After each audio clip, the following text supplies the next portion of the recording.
બિલોદરા મંજીપુરા વચ્ચે ગટરનો કહેર. ગોકુળધામ સોસાયટીના રહીશો ત્રાહિમામ પોકારી ઉઠ્યા. મંજીપુરા અને બિલોદરાની હદ પાસે રોડ પર ગટર ઉભરાવાને કારણે ગંદકીનું સામ્રાજ્ય. શાળામાંથી આવતી બસને ગટરના ગંદા પાણીમાંથી પસાર થવાનો વારો આવ્યો. બે સોસાયટી સાઈધામ અને ગોકુળધામના લોકોમાં તંત્ર સામે રોષ વ્યક્ત કર્યો.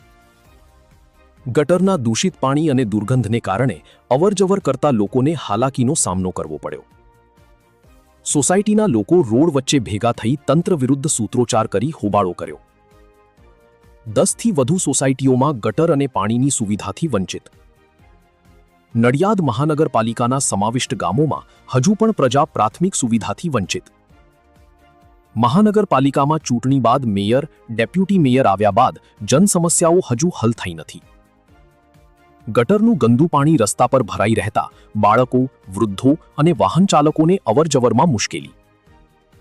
ગટરની સમસ્યાનો કાયમી ઉકેલ લાવવાની રહીશોની માંગ. વહેલી તકે કામગીરી નહીં થાય તો કોર્પોરેશનમાં ઉગ્ર રજૂઆત કરવાની ચીમકી ઉચ્ચારી. રિપોર્ટર સચિન પંડ્યા, નડિયાદ. જી, આપનું નામ અને અહીંયા શું સમસ્યા છે? સોનાથ પરમાર અને અહીંયા સાઈવિલા સોસાયટીમાં જ રહું છું. છેલ્લા આશરે 4 મહિનાથી અહીંયા ગટરના પાણીની સમસ્યા છે. હકીકતમાં એવું છે કે આ જે નવી ગટર લાઈન છે એનું જોડાણ મેઇન ગટર લાઈન સાથે થયેલ નથી, પણ અમુક વ્યક્તિઓ દ્વારા સોસાયટી દ્વારા કે જે તે સોસાયટી કે રહીશો દ્વારા કનેક્શન આપી દીધેલું છે. એટલે હકીકતમાં આગળ ગટર ચાલુ નથી તો એ પાણી અહીંયા અમારી સોસાયટી આગળ બેક મારે છે અને એના હિસાબે અહીંયા 6 થી 7 સોસાયટીના રહીશો રહે છે. અને આ મુખ્ય મેઇન જે રોડ રિંગ રોડ એને પલ્સતો રોડ છે, જવા આવવાનો એનાથી હજારો માણસો અહીંથી રોજ નીકળે છે. એ બધાના ગટરના ગંદા પાણીથી પરેશાન થવું પડે છે. મુખ્ય સમસ્યા એવું છે કે અમે ઓનલાઈન બી અરજી કરેલી છે, સોસાયટીના રહીશો દ્વારા લેખિત રજૂઆત કરેલી છે. વારંવાર આવી રજૂઆત કરવા છતાં કોઈ સ્પષ્ટ નિરાકરણ આવેલું નથી. કેટલા સમય પહેલા તમે રજૂઆત કરેલી છે મહાનગરપાલિકાને? સોસાયટીની એક કોમન અરજી છે ને એ 3 મહિના પહેલા કરેલી છે અને મેં વ્યક્તિગત ઓનલાઈન અરજી કરેલા બી 1 મહિનો જેવું થવા આવ્યું છે. તો એ વાત કરીએ તો અમે જે તે કોર્પોરેટરને મૌખિક રજૂઆત બી કરેલી છે, બરાબર, પણ આજ દિન સુધી હજી કોઈ નિરાકરણ આવેલ નથી. મને મુખ્ય વાત એ છે કે હવે ચોમાસું આવે છે, પ્રી મોન્સૂન કામગીરી ના થાય તો આ તો બધું રોગચાળો ફાટી નીકળે એવી સમસ્યા ઘેરી બને એવી છે. તમે જો આ ગટુ પત્તરનું પાણી 1 કિલોમીટર સુધી વાસ આવે છે, રોગચાળો ફાટી નીકળે તો અમારે તો વગર લેવા દેવાય સહન કરવાનો વારો આવે ને.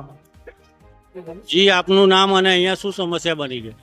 મારું નામ પ્રદીપ છે અને અમારી સમસ્યા એ છે કે આ ગટર લાઈનો પાણી છેલ્લા 3 મહિનાથી હેરાન પરેશાન અમે આનાથી થઈ ગયા છીએ.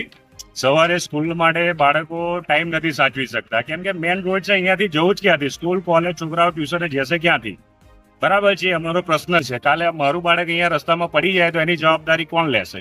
બરાબર છે.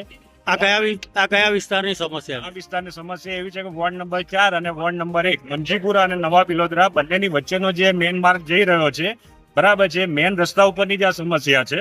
અને મુદ્દો એ છે કે જે અમારે SRP ને જે મેન રસ્તો જે ટચ થતો હતો એ બી ફાટક બી બંધ થયેલું છે, જેથી કરીને અમારી 8-10 સોસાયટી છે અને બાજુમાં બીજી 5-10 સોસાયટી બધા જ રહીશો અહીંયાથી આ રોડનો ઉપયોગ કરી રહ્યા છે. તો બધા જ આ ગટરની અંદર રોડની અંદરથી જ જઈ રહ્યા છે. તો આ વિકટ સમસ્યા દિવસે દિવસે વધતી જઈ રહી છે અને આની કોઈ જ સમાધાન હજુ સુધી કરવામાં આવેલ નથી.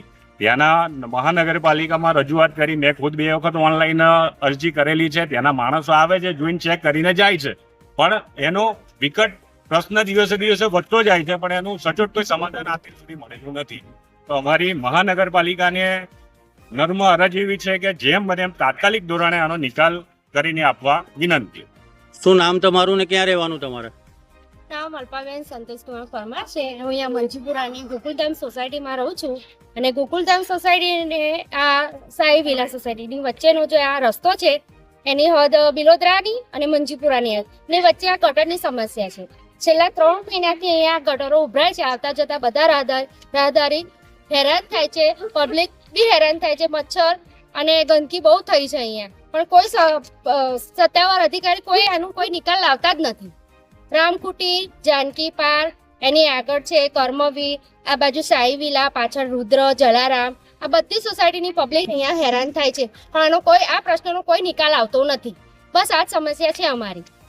કેટલો સમય થયો તો તમે નગરપાલિકાને રજૂઆત કરેલી છે?